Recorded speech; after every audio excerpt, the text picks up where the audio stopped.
Hello, it's Talking Transfers. It's John Gibbons here with Paul Gorst. The first time we've been together this summer. Hey, did one with Neil to warm you up. But now the main business starts. Or does it? I guess that is the question, Paul, because very quickly after they signed Darwin Núñez, well, it was after actually the Calvin Ramsey one, wasn't it? There was something sort of put out there that Liverpool are pretty much done now, unless anything sort of mad happens, really.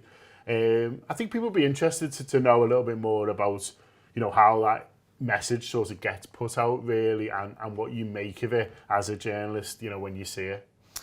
I mean, I suppose how the message gets out is journalists speaking to people inside the club, the trusted sources, the old Sky sources, as they say, and all that, and it's just basically trust that's been earned up from speaking to people over years, and you kind of get to a point, well, what this person says is usually spot on, this person knows their onions, and it's just basically built up over the course of years, I'd say, particularly with some of the more experienced journalists. So when you hear noises that Liverpool are done for the summer, I mean, it's a bit of a kind of self-imposed deadline that they put on themselves, isn't it? Like an arbitrary one, and it doesn't mean by any stretch that they can't kind of just ignore that. If something crazy comes on the market, I personally think Liverpool are done. I do think that they've got in who they wanted to get. Fabio Carvalho was obviously someone who they were tracking in January. Luis Diaz would have been a summer recruit, but they got him in January as well. And Calvin Ramsey is kind of like that backup for Trent that they've wanted for, 2 or 3 years now. And then Darwin Núñez to kind of replace Sadio Mane. So I do think that Liverpool are done and dusted unless something unbelievable comes up in the market. But it remains to be seen behind the scenes if something does come up.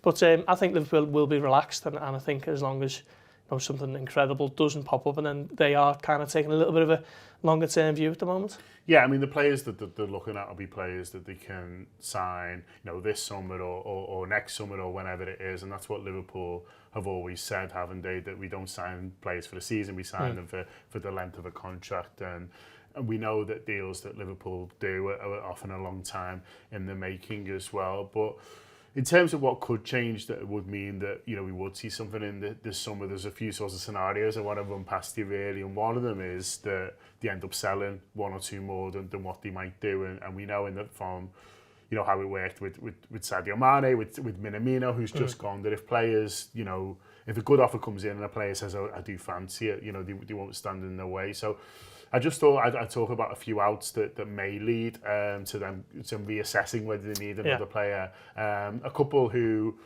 to start with, who maybe wouldn't force a transfer on, but have been linked with moves away. If you give sort of any updates on those, is a couple of defenders, obviously Nat Phillips and Nico Williams. Where are those up to at the moment? In terms of likely destinations? Yeah, I think both of them have got plenty of interest. Actually, I think Nat Phillips had a very good second half of the season on loan at Bournemouth, didn't he? And he's someone who's got plenty of, well, not plenty, but he certainly, the season before the one just gone, he was playing for Liverpool every week, wasn't he, pretty much? So he's got experience of playing at the high end of the Premier League with a team with ambitions like Liverpool. And he actually finished third that season, which is, when you think of Nat Phillips starring pretty much every week at centre-back, Liverpool, he only signed a new contract last August, was it? So Liverpool have got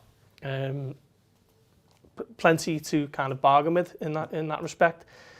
They feel he's worth somewhere between 12 and 15 million pound and are open to offers, and I do think he's someone who will have plenty knocking at the door, not least Bournemouth, who obviously I believe would like to keep him. Nico Williams is another one. I think Nottingham Forest is someone who's been linked with him.